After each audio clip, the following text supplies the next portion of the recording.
gratitude. Let's learn Vemana Sathakam poems and discover beautiful life lessons. గంగి గోవు పాలు గరిటెడైనను చాలు కడవిడైననేమి కరము పాలు భక్తి కలుగు కూడు పట్టడైనను చాలు విశ్వతాభిరామ వినురవేమ.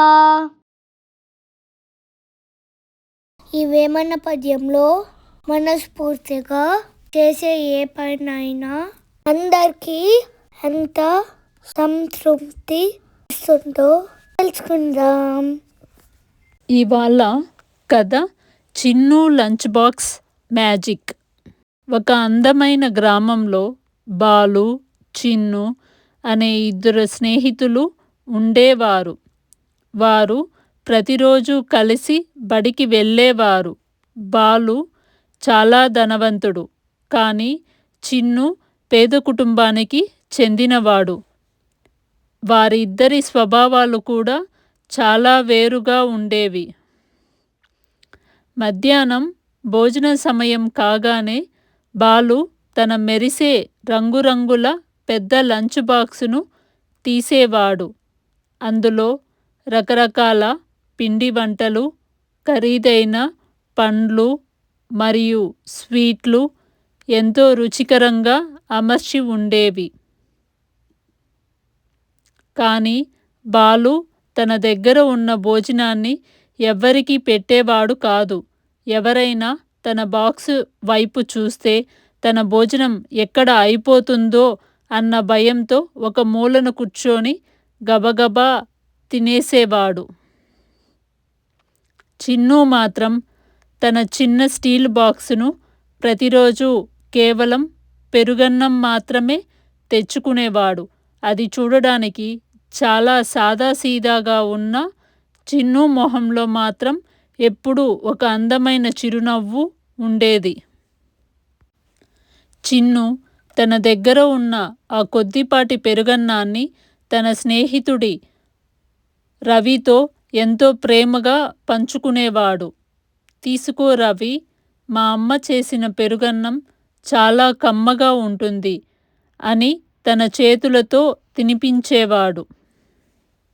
ఒకరోజు మధ్యాహ్నం తరగతిలో శారదా టీచర్ పిల్లలందరికీ ఒక మంచి పద్యం చెప్పారు. ఆమె బోర్డు మీద గంగి గోవు పాలు గరిటెడైనను చాలు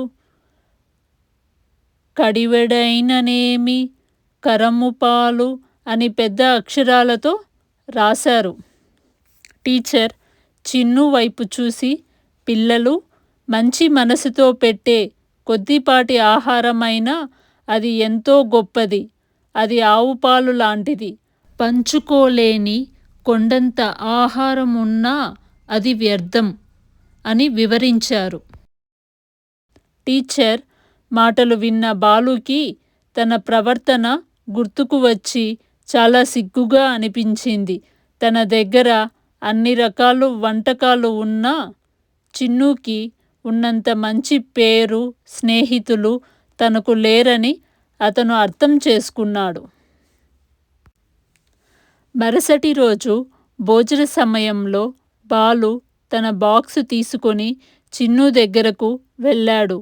మెల్లగా తన బాక్సులోని ఒక పెద్ద లడ్డూను తీసి, చిన్ను, నా భోజనం నువ్వు కూడా తింటావా అని అడిగాడు.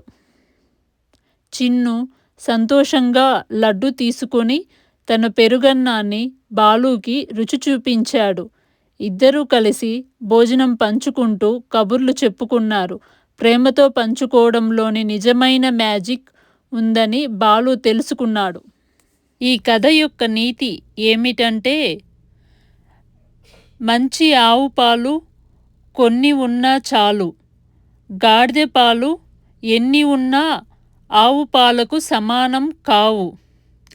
రకరకాల ఆహార పదార్థాలతో వండిన విందు భోజనం కంటే సంతోషంగా ఇచ్చే కొంచెం ఆహారమైనా చాలు.